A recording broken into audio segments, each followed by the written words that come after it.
So we'll just do an invocation. Om Namo Bhagavate Vasudevaya. Om Namo Bhagavate Vasudevaya. Om Namo Bhagavate Vasudevaya.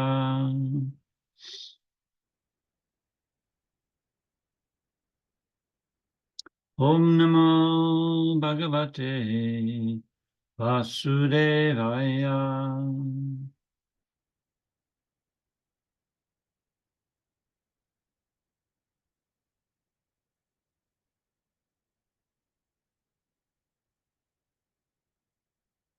Okay, so we'll just go through what we've done so far in this chapter. Chapter 1, we talked about Arjuna's dilemma whether to fight, and he gave 5 reasons. Can anybody remember what they were? Why he shouldn't fight?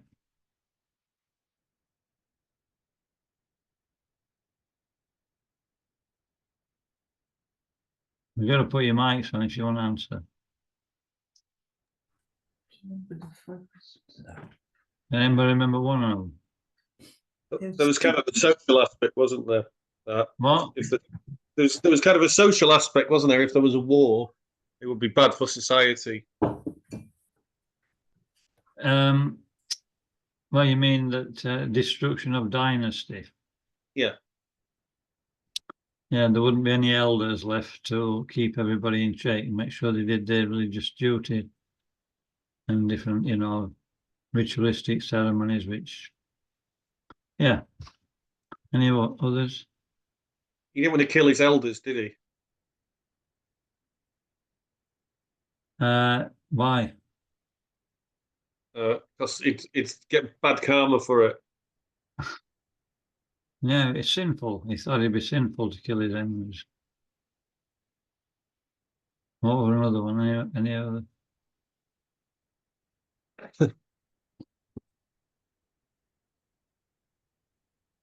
So we've got 2 so far. Compassion, wasn't it? He was feeling material compassion that he would have to kill the bodies of his friends, relatives. So he wasn't seen on the spiritual platform. Then happiness, he wouldn't gain any joy from whether he won or lost. He felt that it would be a 2-time loser. It was a lose-lose situation. And lastly, he was actually completely bewildered, indecision. So in the second chapter, he started, Krishna started to defeat this argument about compassion. He talked about the Sankhya Yoga, jnana, knowledge about the soul, how it's soul's transcendental and cannot be killed. And then he said, if you want to be happy, the way to be happy is to do your duty. If you don't do it, you'll be completely miserable. People will, mock you because you're only a so-called Kshatriya. And what could be more painful? So if you do your duty, it's talking about karma kanda, getting some material. It's talking on a material platform, just like Arjuna is. He's answering like that, saying that, if you win, you'll go to heaven. If you win, you'll rule the kingdom as the king of the earth. And if you lose, you'll go to the heavenly planet, so you can't lose. And then, in the next part, from 39 onwards, he starts talking about Buddhi Yoga. Buddhi Yoga means, well, Prabhupada equates it to Bhakti Yoga because Buddhi means intelligence. So real intelligence is devotional service. So he talks about, the working process of Krishna consciousness. And he starts off by, talking about karma kanda. Even if you've got material desires, you can still work with, renounce the fruits of your work. Don't work with attachment. Then he started talking about about karma yoga, nishkama, all in 20 verses or so. Calm. What's that calm karma yoga? Anybody remember? Different types of karma yoga, or working without attachment. So sakha means you're fully attached, but you know it's the right thing to do, and you surrender the results at the end. Oh, go on then. You know, it's like that. You know, it's begrudging, but you know it's good for you. And you're attached to the result, and you're attached to the way you want to work. So then, you know, by working in that way, because it's Krishna's direction in Shastra, we get purified. We become less selfish, and then we come to the point of, you know, we get knowledge, and in knowledge we renounce. We work in a renounced way. We don't want the results, but we want to work in a certain way. We want to do what we want to do for Krishna, in other words, or for spiritual advancement.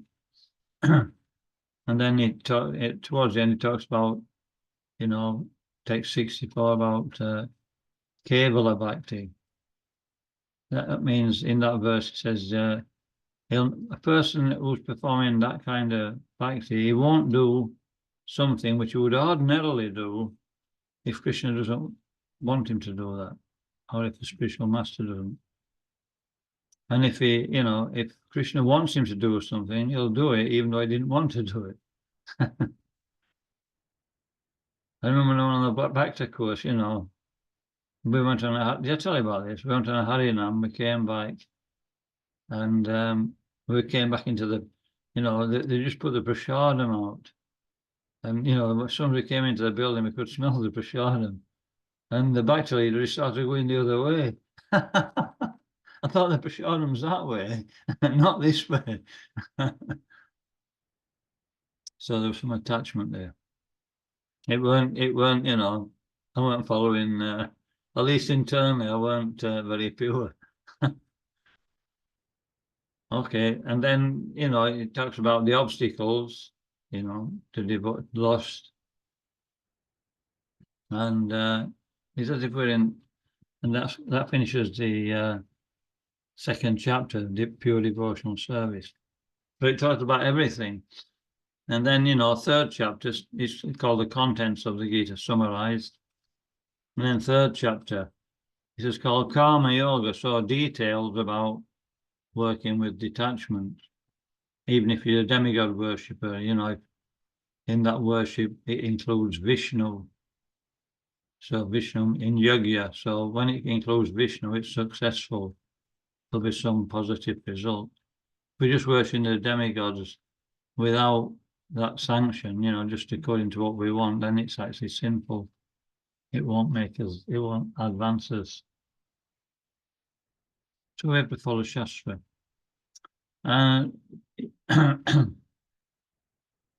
You know, in beginning of 3, Arjuna was confused about what to do. He told him to work in, and he told him that, you know, you're not the body, so you should act on the platform of the soul. You shouldn't do anything.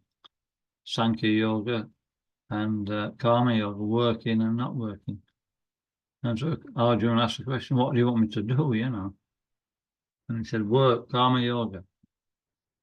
And then it talks about, you know, along with karma yoga, we can practice different yogyas to gain knowledge.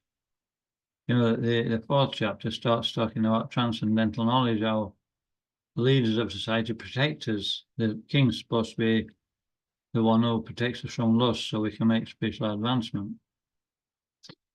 And so it talks about the different ways of overcoming lust by different sacrifices. And then it concludes with a sacrifice of surrendering to a spiritual master, Tadvidi Pranipatena. And then the results of that is that, you know, we become, well,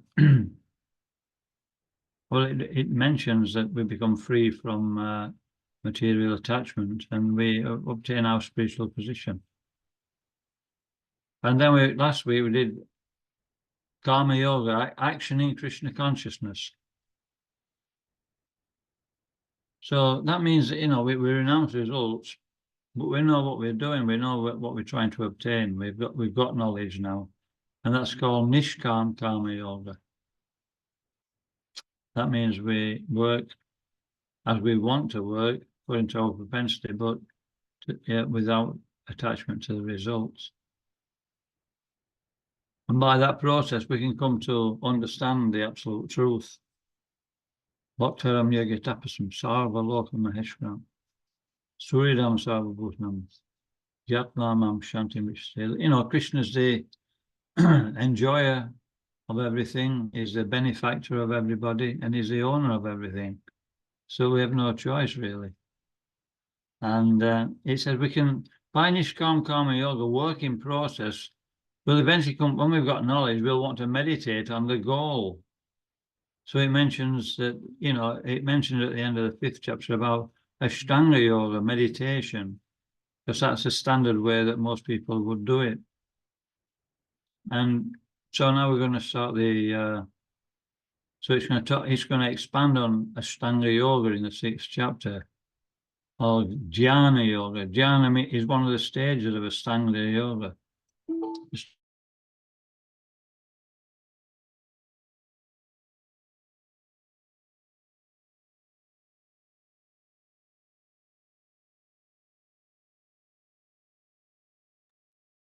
Just gone.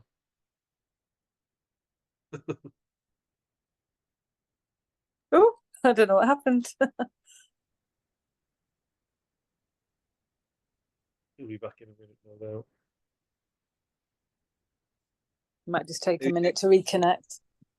I know what happened. What? He went to his bag to get his charger because he had no charger on his computer. Okay, and the phone died. Yeah. Might just have to wait a minute. How just that? Hi, I'm Krishna. here. I'm here. Hi, Barbara. Hi, Krishna. Hi. I had 6:30 in my head for some reason. Oh, that's okay. Thanks for the reminder. That's Oh, okay. lost you again. Oh,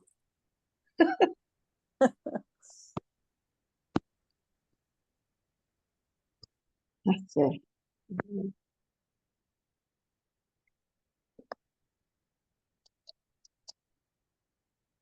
Isn't Swami here yet? He's yeah. been in. I'm just letting him back in now. He's just entered the Yeah. waiting room. Yeah. Oh, there I am. Oh my God.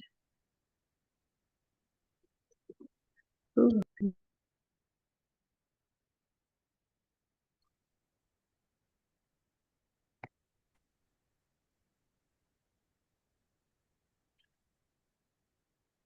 Okay, Are you back, Maharaj? don't get rid of me that it's easy. Oh, yeah, power cut. All right. So where are we now? We were on, just starting the 6th chapter, weren't we? That's right.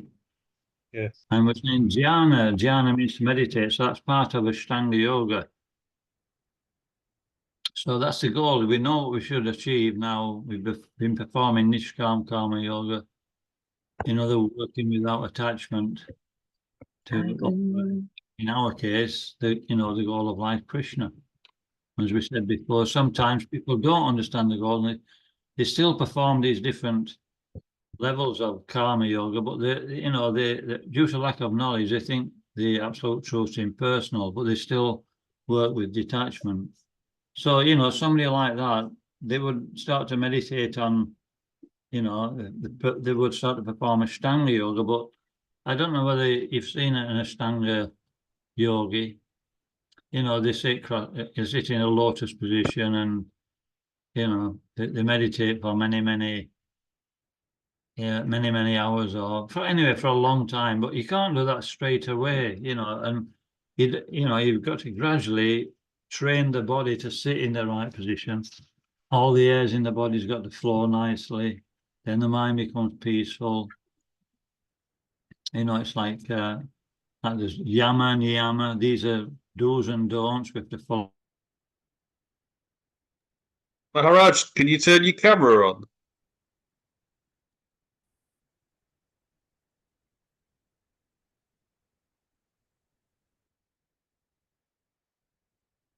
Oh, there it is.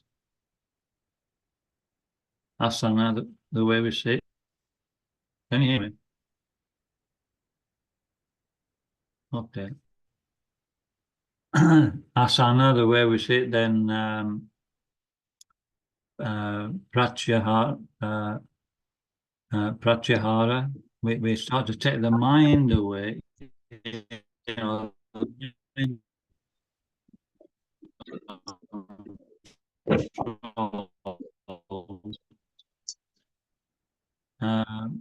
breathing. You start to whisper that it's become peaceful now from material things. And then dharana, we start with the mind on the soul. And that's the super soul. And then eventually, by focus, we come to that focus, that meditation is called jhana yoga. So we're doing that straight away by chanting the Hare Krishna mantra. You know, we start to meditate on the sound vibration. And then from jhana yoga, you know, you get intense concentration and meditation. It becomes eventually, you know, we're always contemplating the absolute truth. It becomes samadhi. So that's the gist of this chapter. And but anyway, we can start chanting the verses. We won't get through this chapter today because it's 47 verses. And a lot of it, you know, it's like the process of Ashtanga Yoga, which will, you know, we're not so conversant with, so it might be a little bit monotonous, but anyway, we'll persevere. So so yeah, Krishna describes how to attain liberation by Nishkam Karma Yoga in chapter 5, or even Bhakti. So in this one, he briefly mentioned Ashtanga Yoga, so now he's going to expand on it. And who can read first? Some are listening only, so we'll have Jai Krishna reading first. Great. Okay, thanks, Juan. Oh, sorry, I've got the wrong chapter. Chapter 6. Okay, text 1. The Supreme Personality of God has said, one who is unattached to the fruits of his work and who works as he is as obligated is in the renounced order of life, and he is the true mystic, not he who lights no fire and performs no duty. Okay, so these first two verses, they're talking about Nishkam Karma Yoga because that's actually easier to practice than Ashtanga Yoga. But so therefore, it mentions that in this verse that what do you mean to light no fire and perform no activity? Is that do no sacrifices? Yeah, it means the Vedic sacrifice. It would like swaha. It would perform. It would it would stop doing that and just try to meditate, and it wouldn't perform any activity. But it's saying that that's not a real yogi because most people can't do that anyway. It's in the real yogi, he performs activity and it keeps his mind occupied. He doesn't get it, so therefore there's less chance of falling down. So that's one thing. And then the next one says that, it talks about sannyas. So it means renunciation. And it says that, just like in Nishkam Karma Yogi, is renouncing. So the difference between that and Ashtanga Yoga is that they're both actually the same. That yoga means to link or to meditate on the goal, connect. So in devotional service we do that. We're not renunciates as much. We're not trying to just give up this and give up that and give up the other. We're actually it's a positive process where we engage the mind in devotional service in activities, and that's a set, and automatically we become renounced from lower activities. So it's saying that in these first two verses that this Nishkam Karma Yoga, and then from then on it starts talking about the process of Ashtanga Yoga. it's saying that Nishkam Karma Yoga is better. It's reminding us. But anyway, this is the process of Ashtanga Yoga. Okay? Carry on. Okay. Text 2. What is called renunciation, you should know to be the same as yoga, or linking oneself to the Supreme, O son of Pandu. For one can never become a yogi unless he renounces the desire for sense gratification. For one who is a neophyte in the Eightfold Yoga system, work is said to be the mean. And for one who is already elevated in yoga, cessation of all material activities is said to be the mean. Okay, so there's, even when we perform Ashtanga Yoga, there are different levels. There's two main levels. One is called Yoga Virukshu. That's the beginning stage, and the last one's called Yoga Rudha. So we're going to talk about Yoga Virukshu here. That means that, like I was saying, you can't dive straight into meditating 24 hours. So, you know, you would start meditating for, you know, a period of time, and then you would perform detached work. You would gradually get used to the idea of or used to the process, sorry, of meditation. And meditation would increase and work would decrease. So in the beginning, it says, in the beginning it's work, and at the end it's cessation of work, when you're actually able to meditate all the time. Okay. Carry on. Text 4. A person is said to be elevated in yoga when, having renounced all material desires, he neither acts for sense gratification nor engages in fruitive activity.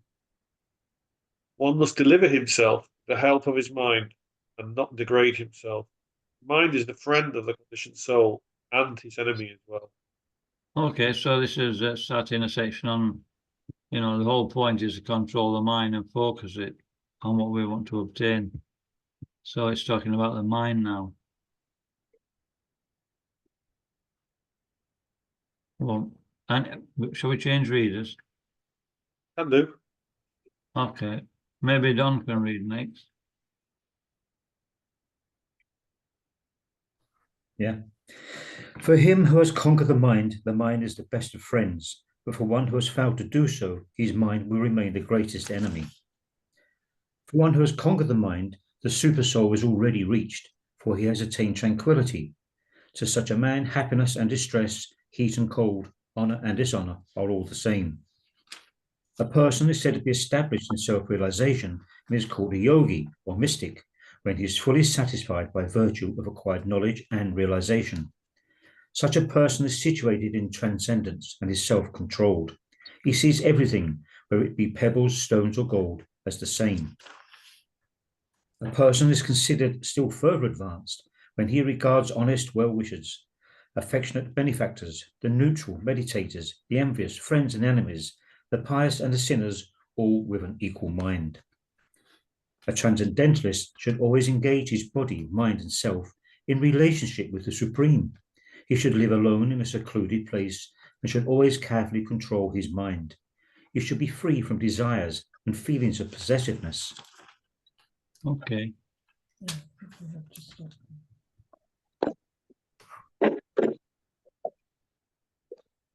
Yeah, so what's the difference between one who sees pebbles, stones, gold? He sees them all the same. And one, but actually Prabhupada was asked that question. He says, you shouldn't think about that. He says, a very elevated stage. So do we see like that? That's where we have to ask ourselves. You know, we don't see on the spiritual platform most of the time. We see differences, don't we? It says even more advanced than that is, like it talks about in the second chapter, is somebody, how does he sit in this world? How does he react to, you know, different types of material attractions?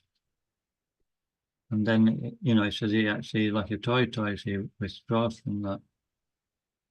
And then he says, how does he walk through the world? So this is the second part, this part where it says, honest well-wishers, benefactors, you know, we see people who appear to be our enemy and people who appear to be our friend, all with an equal. So we're seeing that actually it's just a law of karma which is working. And, you know, they're bound to act in a certain way. And if we react, then we're acting on the material platform. Like that. Okay, so what we're on 10, is it now?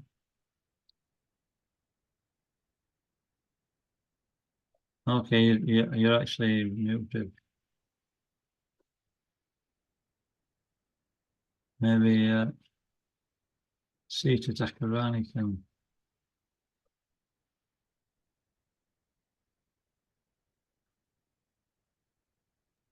What paragraph are we on? We're on 11. 11, 12, yeah. Yes, 11, 12. To practice yoga, one should go to a secluded place and should lay kusha grass on the ground and then cover it with a deer skin and a soft cloth. The seat should be neither too high nor too low and should be situated in a sacred place.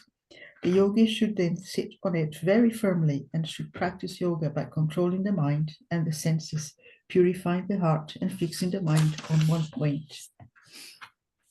It'd be a bit difficult if you live in a flat, wouldn't it, you know? Carry on. Especially in winter. 13, 14. One should hold one's body, neck, and head erect in a straight line and stare steadily at the tip of the nose. Thus, with an unagitated, subdued mind, devoid of fear, completely free from sex life, one should meditate upon me within the heart and make me the ultimate goal of life.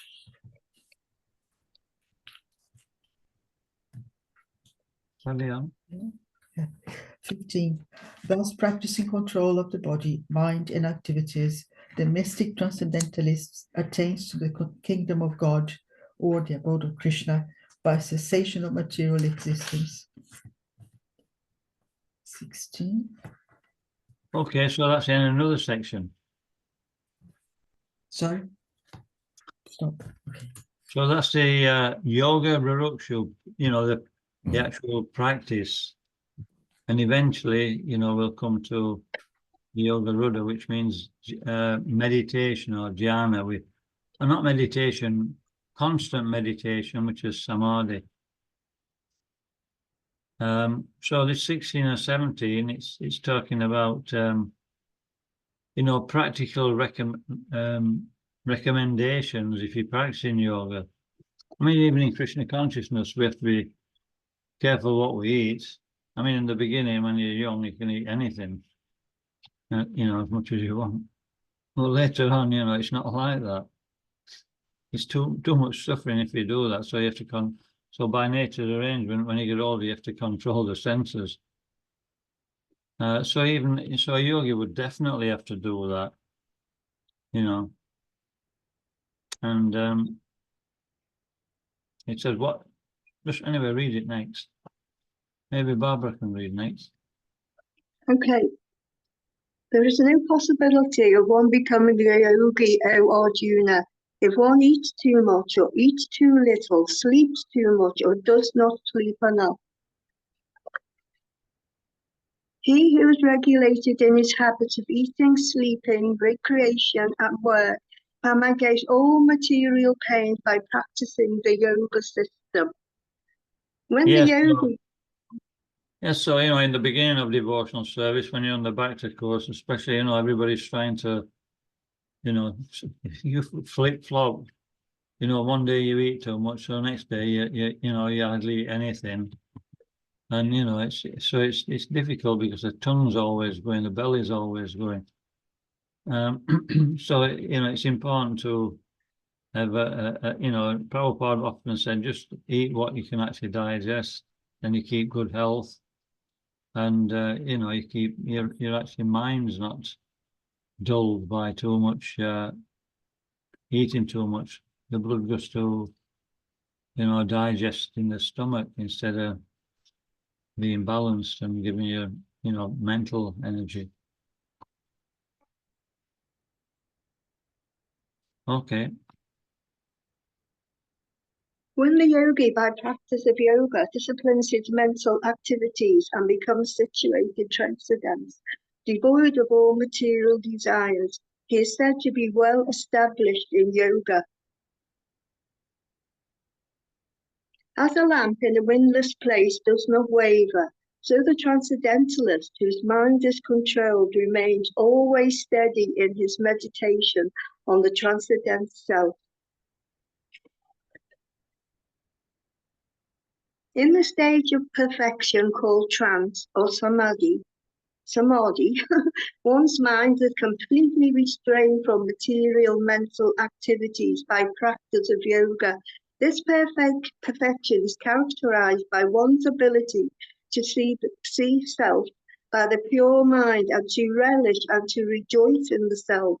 In that joyous state, one is situated in boundless transcendental happiness, realized through transcendental senses, established thus. One never departs from the truth, and upon gaining this, he thinks there is no grace again. Being situated in such a position, one is never shaken, even in the midst of the greatest difficulty. This indeed is actual freedom from all miseries arising from material contact. So, it's completely off the bodily platform, on the spiritual platform. So whatever happens to the body, it's not actually, or even to the mind, it doesn't actually affect him.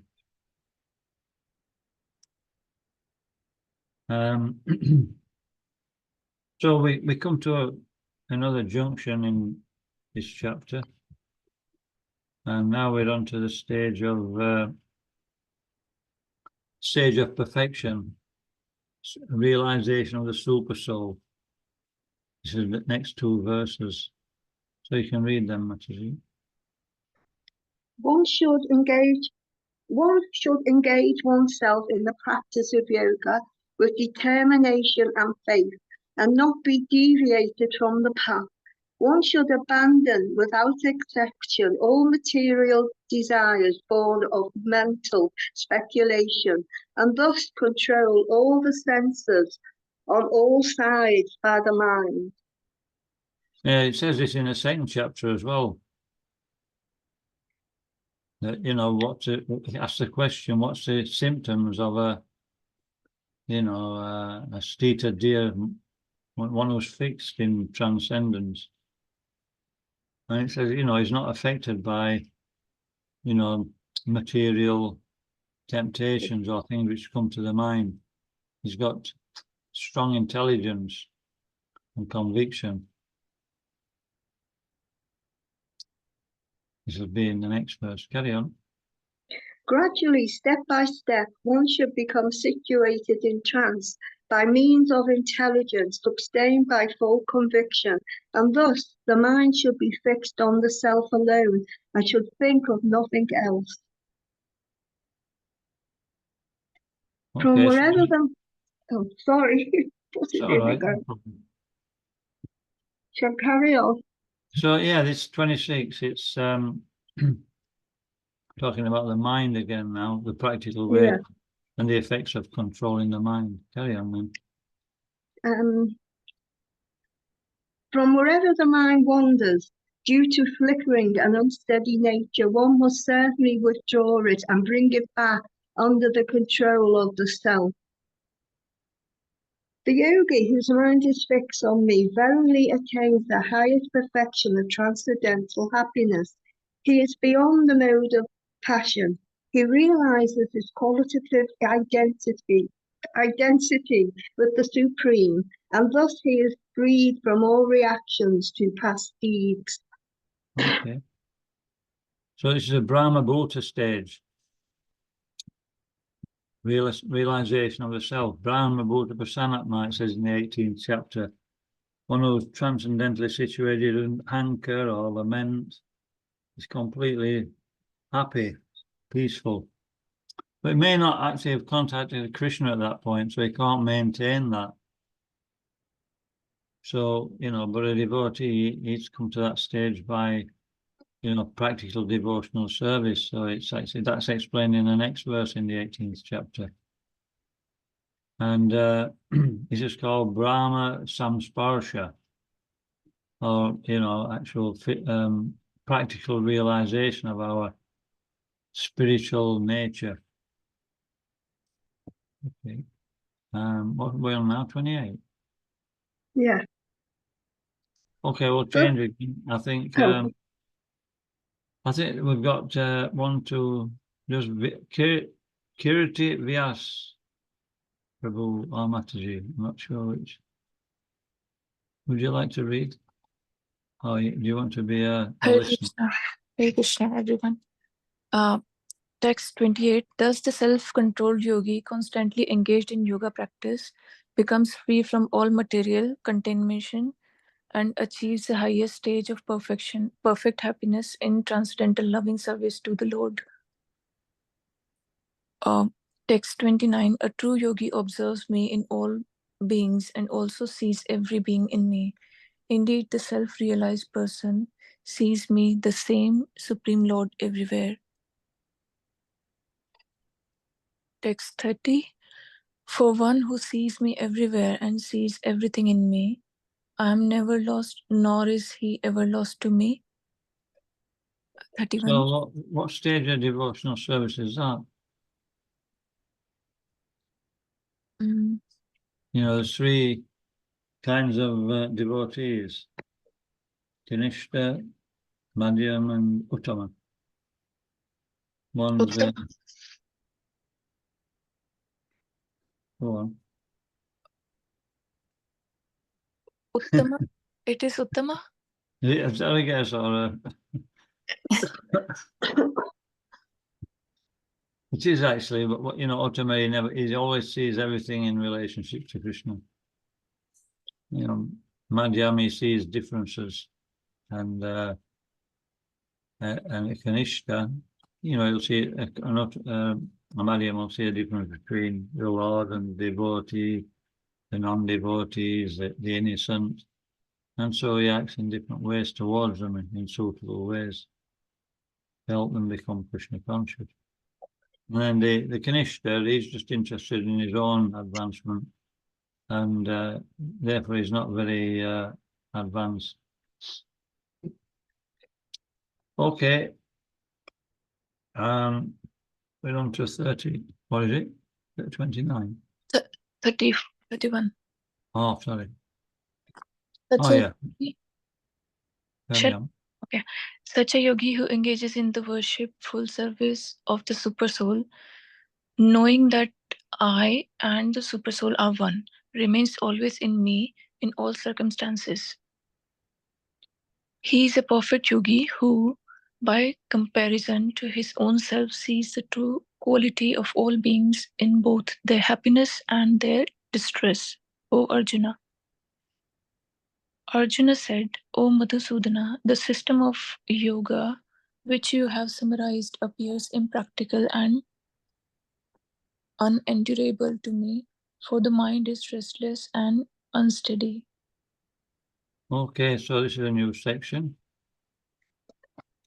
So this is talking about, we've talked about controlling the mind. Now it's saying why. What's the necessity? So we can go back to Jai Krishna now. Do you want to read again? Yep, okay. It's 34, isn't it? Yeah. The mind is restless, turbulent, obstinate, and very strong, O Krishna. And to subdue it, I think, is more difficult than controlling the wind. Lord Sri Krishna said, O mighty armed son of Kunti, it is undoubtedly very difficult to curb the restless mind, but it is possible by suitable practice and by detachment. For one whose mind is unbridled, self-realization is difficult work, but he whose mind is controlled and who strives by appropriate means is assured of success. This is my opinion. Arjuna said, O Krishna, what is the destination of the unsuccessful transcendentalist, who, in the beginning, takes to the process of self-realization with faith, who later desists due to worldly mindedness? and thus does not attain perfection in mysticism. Almighty Amda Krishna, does not such a man, who is bewildered from the path of transcendence, fall away from both spiritual and material success, and perish like a riven cloud with no position in any sphere? This is my doubt, So O that's Krishna. okay, but that's it. So that question is really important because it's answered in the Srimad Bhagavatam in a very famous verse, and Prabhupada saying that one who engaged in devotional service, he may give up his, like in the Varnashram system, we may actually give up some of our duties. I mean, generally in the West, especially, people have no duties. It's all, ugra karma or vikarma. But, they have certain duties which are, religious duties. And, Arjuna is saying, if I give up my ordinary religious duty to engage in devotional service and I don't achieve success, then, will I suffer because I haven't been doing my duty? But it doesn't really apply to us because, well, not to me anyway, because, we're not doing anything, or I weren't doing anything worthwhile anyway. So we'll go on to Don. This is my doubt, O Krishna, and I ask you to dispel it completely. But for you, no one is to be found who can destroy this doubt. The Supreme Personality of Godhead said, Son of Prita, a transcendentalist engaged in auspicious activities does not meet with destruction either in this world or in the spiritual world.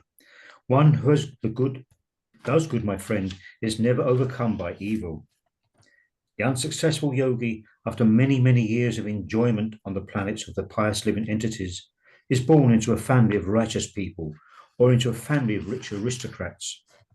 Or, if unsuccessful after long practice of yoga, he takes his birth in a family of transcendentalists who are surely great in wisdom. Certainly, such a birth is rare in this world. So what's 41 talking about? We see people, in this world, they're very rich, they're very famous. They've got Prabhupada says they haven't got that position because they haven't actually earned it. He says, so therefore they should be respected. But we see, they actually waste it. It's such a, even if we perform devotional service a little bit, we can still be, in a difficulty in the next life. Yeah. Or if you don't take birth in, this is called Srimatam. And Sushinam means in a Brahmin family. So, also that's risky. There's so many Brahmins who are not devotees. Mm-hmm. But best is 42. If we persevere and we make, advancement, and even if we actually fall short from the mark, then we'll be put in a position to carry on where we left off. So that's the thing, is that, we get what we deserve, don't we? So it's a matter of how much effort we put in. Mm-hmm. Because whatever effort we're putting in, we'll carry on from that point in the future. So, it's better to just do it right now, isn't it? We've got to go through it. There's no shortcuts. It's like, I mean, there is shortcuts. If Prabhupada said he's got the key to Vaikuntha, when one devotee asked him, what does it take to go back to God? And he said that you got to be 100% pure. And all the devotees were like, they weren't very, they were a bit miffed about that. And then he said, okay, 75%. And they were still like, he said 50%. And they still weren't, very happy. And then he got up off the Vyasana and started walking out. And he turned around and says, I've got the back door key. So it means, we just have to please Prabhupada. So this is a perfect movement for doing that. I mean, what's difficult about it, really? It's just a mind, isn't it? We just get up in the morning, chant a round, and that's half the battle. We get up and chant a round, we're a different person. Has anybody realised that? Sometimes I get up, I feel like, I don't feel very good sometimes. But as soon as I start chanting, especially if you have a shower, start chanting around, you think, oh, well, life's not so bad after all. And then, we get on with it as daily. It's a simple life. And we associate with devotees regularly and we become like them. So it's just a matter of putting that effort in. Okay. Where do we get to? Long practice of yoga, 42, weren't it? Okay, 43.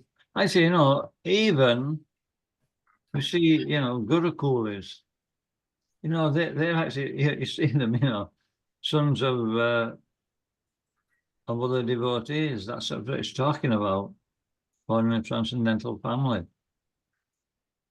And, they don't necessarily become so serious about the process, do they?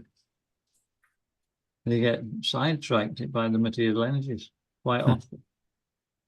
So, it's, Prabhupada would always like really strong that, just get out now while you can.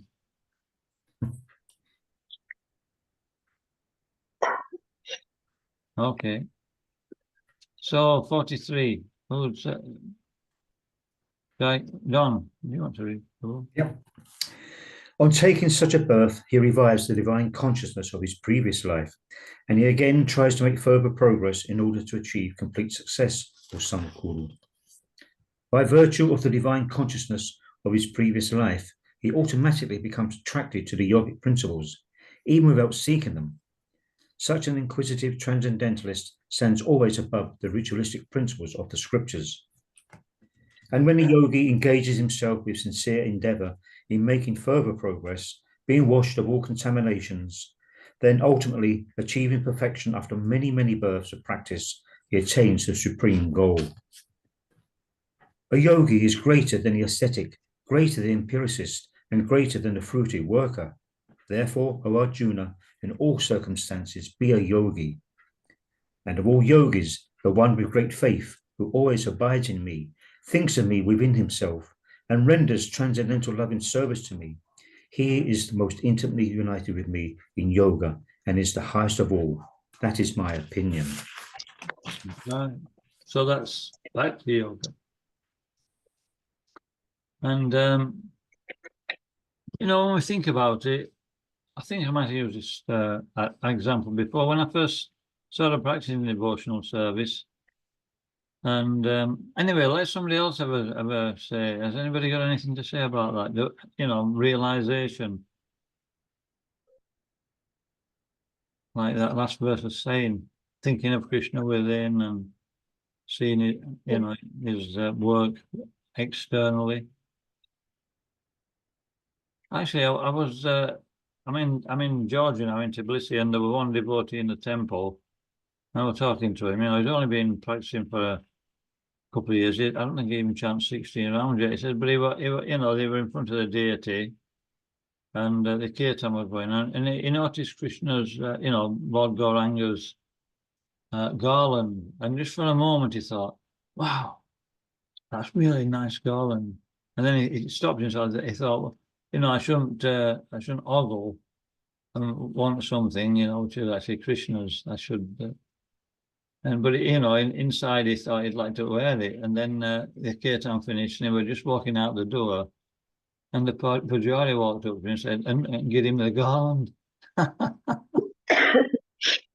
So, when things like that happen, it's very, very encouraging that, Krishna actually is there and he can understand our thoughts. And so, it helps us to become a little bit determined to, try and, reciprocate with Krishna. Just me, anyway. Anybody else got any stories like that? Or realizations? Don't be shy.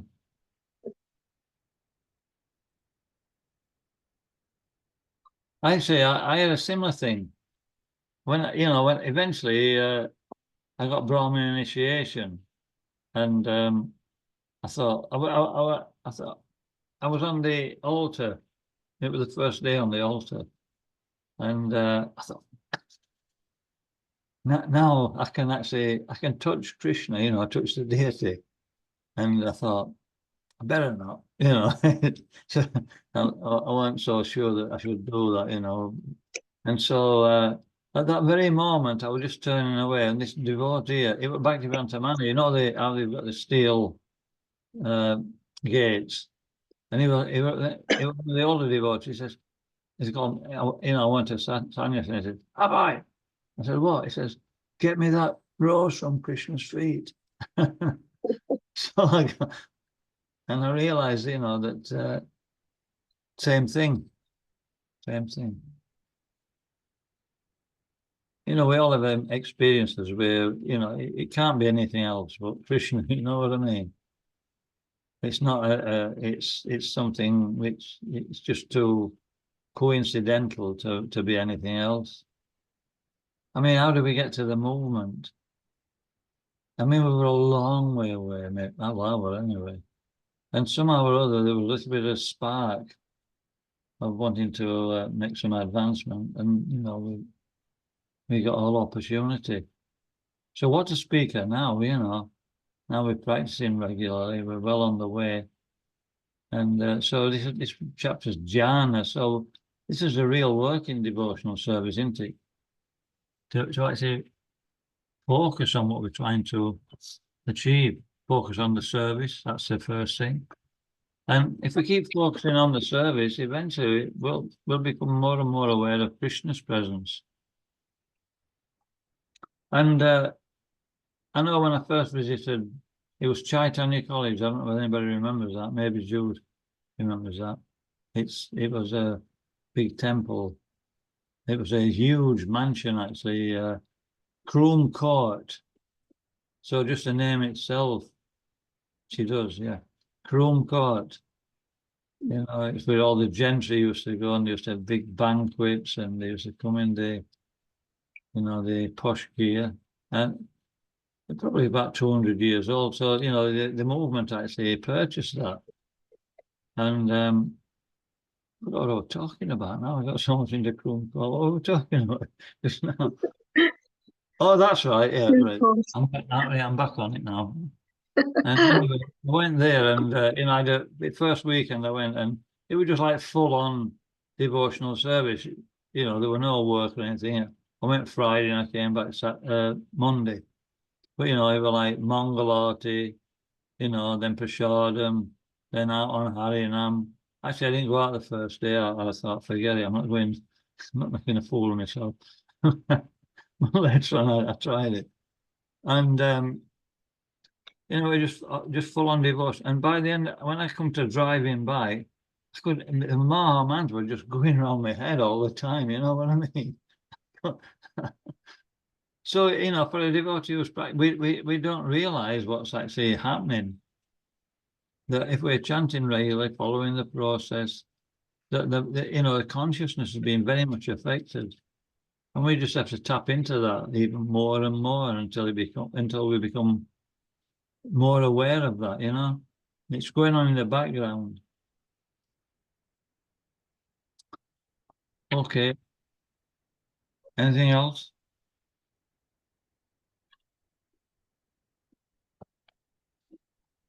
No? Okay, so we'll leave it. Now it's next. Jude's got a question or a comment. You have to take your that's it.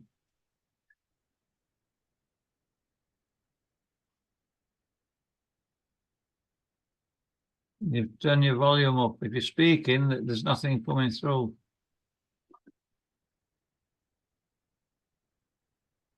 It may be just a simple thing like you press Control on your computer, and then at the top you've got like a speaker, and you can press the speaker to, you know, to higher the volume. F1, F2, it's F3 on mine.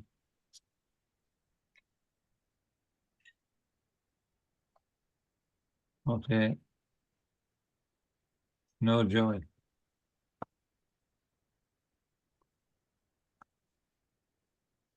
Okay, so next week we'll be starting. Oh, that's what I wanted to ask. Is that, you know, in a week or two's time, they'll put the clocks back in the UK, right? So that means there'll be 4 hours difference. Yeah, and so it'll be like this time we finish. It's 10 o'clock here. We finish at 11 o'clock at night. So it's a bit. It's, you know, it's not very easy to keep awake at that time. And what to speak of getting up in the morning. So we tried Saturday, and it seems like Saturday's not. You know, some came on Saturday. Different devotees came on Saturday than what's coming tonight. So I was thinking we could try for Sunday, because what do you think? Yeah, fine by me. Yeah, And Sunday's good. Yeah, okay, so if it started at 10 o'clock, what do you think? yeah, well, that's a good time to start. Then it'll be 2 o'clock here. So I've got an Did you say hour. 10? 10, 11, 12, 1. Did you say What? 10? Did you say 10 o'clock? Yeah. Yes, works for me, yeah. Okay, so next week we'll try Sunday, and Okay. at 10 o'clock. I'll let you know if there's any hitches, but okay. Oh, thank you very much. Here's Prabhupada Ki. Right. Bye. Thank you. Thank you, Maharaj. Bhagavadgita Ki Jai. Right.